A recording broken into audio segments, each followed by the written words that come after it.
made that move, okay. Hey! I create life! I know, right? It's an abomination. The Juggernaut, bitch!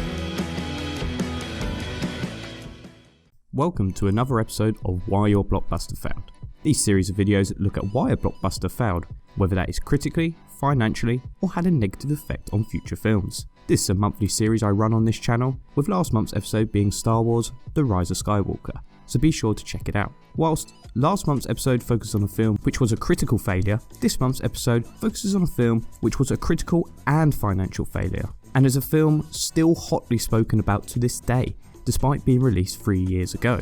Not to mention, an entirely new version of the film is to be released, Justice League. A film which, upon its release, I seem to remember was received fairly warmly by fans, as Justice League made a clear departure from Zack Snyder's dark and gloomy films, after he was taken off production and Joss Whedon was brought in. Despite Warner Brothers' claims Whedon was only around to film reshoots, various rumours as well as the finished product evidenced that far more than a few reshoots were directed by Whedon, and a large portion of the film was reshot. To be honest, I imagine about 60 to 70% of this film was reshot, when you consider basically all of Henry Cavill's scenes have clearly CGI'd off his mustache, evidencing no footage from Snyder's original cut was used. Justice League's budget became overinflated after Whedon was brought on board and basically filmed an entirely new film. Justice League's budget sits at a reported $300 million, the fifth most expensive film of all time, and grossed only around $650 million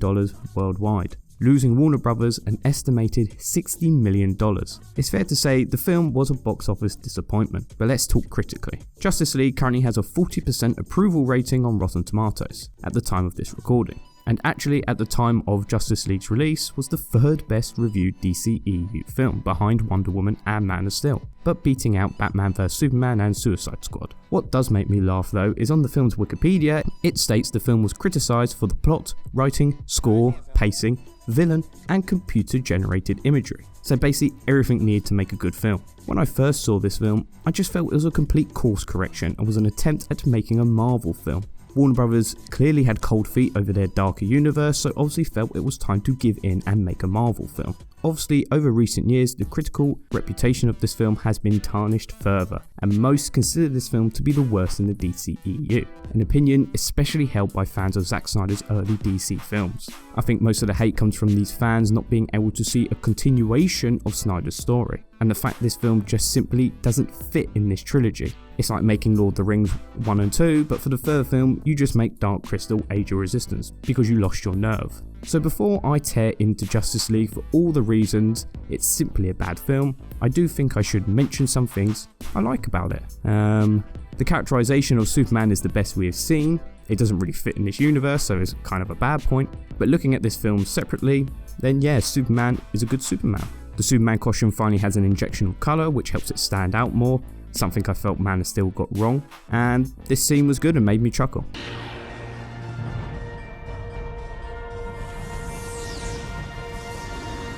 And that's it. Looking back from a personal point of view, I really did not enjoy Batman vs Superman, and I don't like Justice League either. I think Justice League is the better film, but it's like deciding whether I'd rather be shot or stabbed. Neither is particularly appealing. I, however, would much rather watch Batman vs Superman, as I enjoy that film far more than Justice League. I really do think it's a slap in the face to fans and people not fans of the DCEU films. I enjoy that film far more than Justice League, as I see Justice League as being a huge slap in the face to fans of Batman vs Superman, Man of Steel, and people who aren't fans of the DCEU films. Which brings me on to my first point.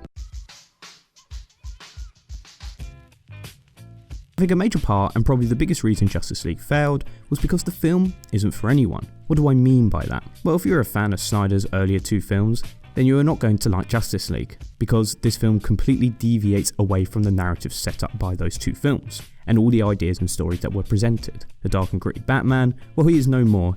He's funny like Iron Man now. Something is definitely bleeding. A time-travelling Flash? Forget about it, he can barely run. A Darkseid Omen in Batman vs Superman? No, his name's just briefly mentioned in this.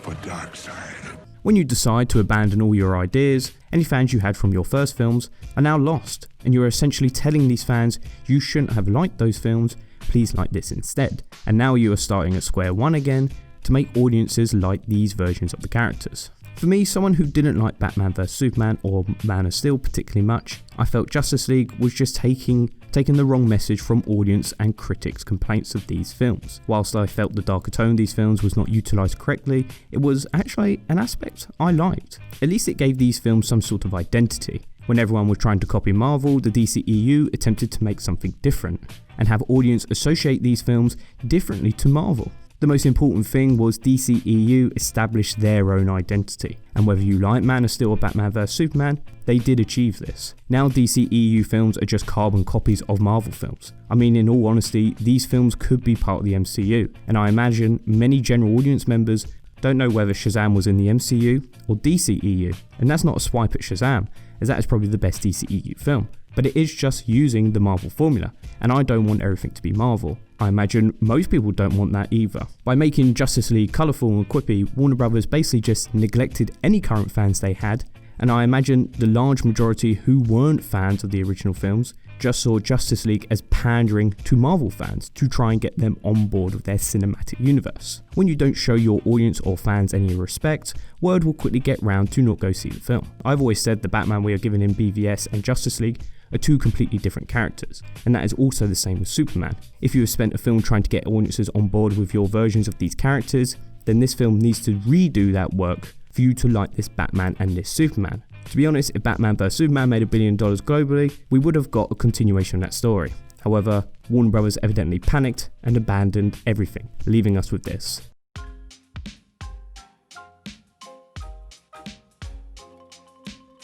I mean, this is a pretty clear and obvious reason as to why Justice League failed. Essentially, Man of Steel, Batman vs Superman and Justice League are one trilogy. Superman makes himself known to the world, Batman wants to punch him, and from there Batman creates the Justice League. It's a weird narrative, but it kind of works. The problem is, all the ideas and character motivations from Man of Steel, and mainly Batman vs Superman, are just abandoned for Justice League. At the end of Batman vs Superman, Batman is shown to be a character who obviously has had a troublesome time as Batman. He is broken and untrusting of others. By the end of BVS, Batman has grown to be more trusting because Superman punched that monster that one time. Even though he punched a different guy another time, he had to be sure Superman would punch bad guys. Oh, and have a mother. If you punch bad guys and have a mother, you are golden in Batman's books. The problem is, instead of building on the dark, gritty, remorseless Batman Warner Brothers had built, who goes around fucking branding people, they turned him into kind of like the Iron Man of the team. Ben Affleck's Batman in 2 films went from this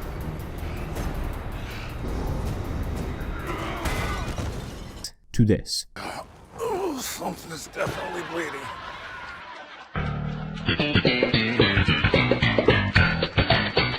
No explanation, nothing. All the ideas in the previous film established Batman's untrusting nature and his disdain for Superman.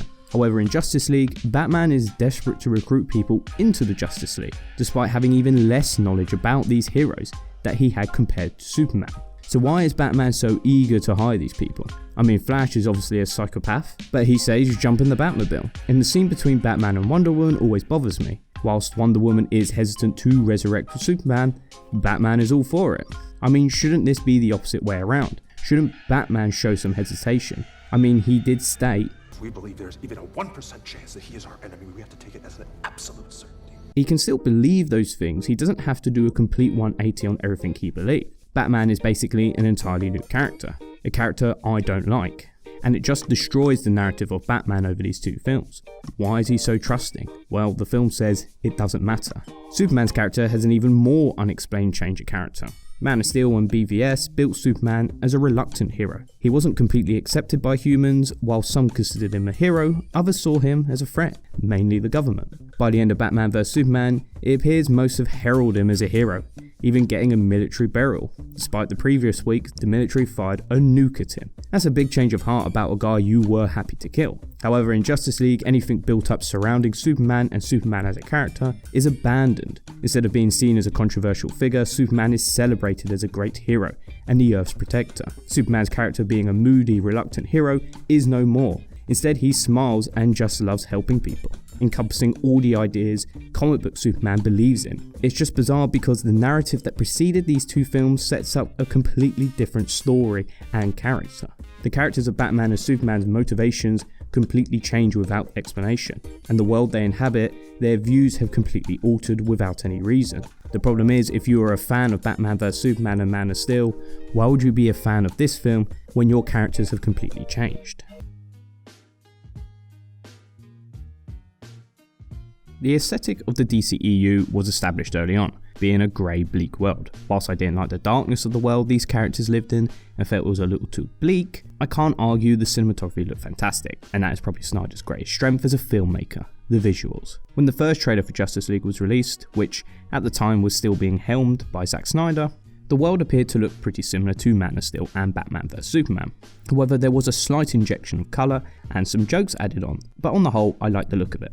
Whilst the dark and gritty nature of the world has been criticised, I feel it only needed a few tweaks. It is good to have some serious themes in your films, but it is nice to have a few jokes along the way and a splash of colour. And I think adding jokes and some colour would have really helped the earlier films. Nothing too drastic, but just a little. There were definite fans of the aesthetic of Man of Steel and Batman vs Superman, and completely abandoning this look seriously negated fans. Warner Brothers need to get the changes right, and the first trailer appeared to do that. The film appeared to keep with the look of the previous films with some changes, and at least it still fitted within the world Snyder had created. However, once Joss Whedon was brought on board, the major reshoots and changes occurred, with the cut of Justice League with scenes looking drastically different, as well as scenes which were obviously shot for nighttime changed to daytime. The resulting mess looks completely fake and easy to tell that our characters are in front of a green screen. I think it also did no favours for Batman's suit, as this looks completely rubbery, as that suit was not built to be in a bright universe. When the surroundings look so fake, how can you expect fans to immerse themselves within the film, if nothing is a threat? I think the scene which highlights this the most was an obvious reshoot. Batman stops a 1950s burglar who has just obtained his bag of swag. I mean, you may as well just put him in a black and white stripy top with a $sign on the bag. Clearly the background is all computer generated, before a parademon shows up and takes Batman on a little tour around Gotham. The surrounding buildings are either completely glossy or not even in focus, and never seems real at any point. Despite the parademon carrying Batman around the city for a bit, he decides to drop Batman where the original fight started. Obviously because that's where the set is. The whole thing is laughable and shows why you can't just change an original vision to suit something new. And I truly believe this is one of the worst looking films I have ever seen, which is astounding considering the budget on this. Plenty has been said about Steppenwolf, so I won't take up too much time on this subject. As I've said in previous videos, the key to making great villains is motivation. What does our villain want? Why does he want this?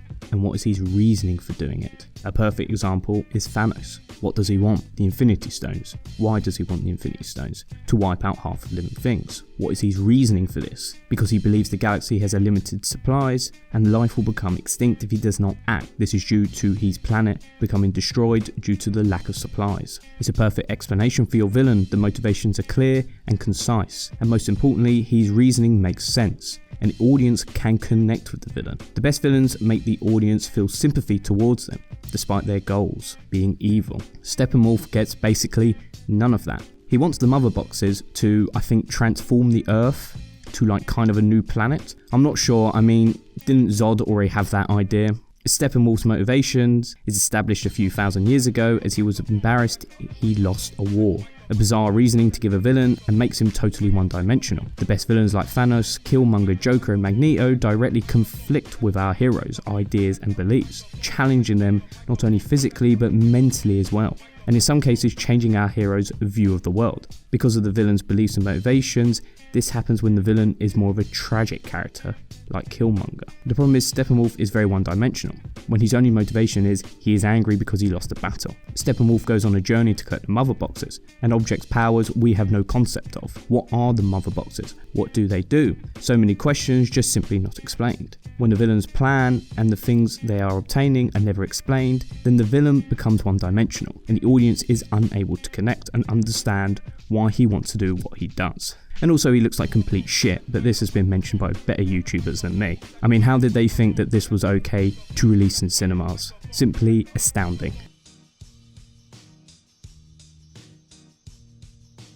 Here we are, the most famous mustache in Hollywood, and upper lip made an appearance in this film. Obviously we all know the story. Henry Cavill was in Mission Impossible, had a mustache, came back to Justice League for reshoots, blah blah blah blah, we all know the rest. The opening scene of this film has Henry Cavill's monstrous upper lip appearing, and it really does distract your viewing of this film. I think a major problem is the amount of attention the whole saga got. If no one knew anything about the removal of the mustache, then I think it would be harder to notice if you was going in without previous knowledge. Alright, okay, maybe not. The thing is, it's all very funny. Henry Cavill had a bizarre looking upper lip for probably all of his scenes in the Justice League, and the thing is, this slapdash, awfully CGI scene just served as further evidence of how disastrous this production was. It was the lighter fluid added to the already roaring fire, serving as the poster boy as to everything to hate about this film. What makes it even more bizarre for me is clearly the people on this production could tell this was not a good effect. So why did they zoom in on Cavill's face twice in the film? Surely there was a way around this. I mean, why draw attention to a problem so many are going into this film to spot?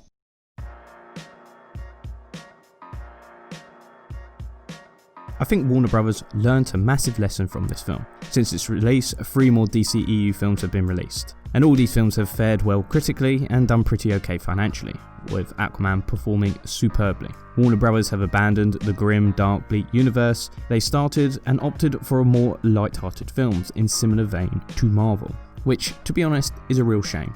I truly liked Warner Brothers were giving their superhero films an actual identity separate to the Marvel films, as I think superhero films need variation in storytelling, and if they all become the same type of film, then they cannot be distinguished from one another, and the superhero genre becomes boring and uncreative. I think the more adult themed films were a great idea for the DCEU to pursue, but now Warner Brothers have obviously made the decision that this is not the financially viable way to go with their films, and are becoming carbon copies of Marvel films, of which they will always play second fiddle to.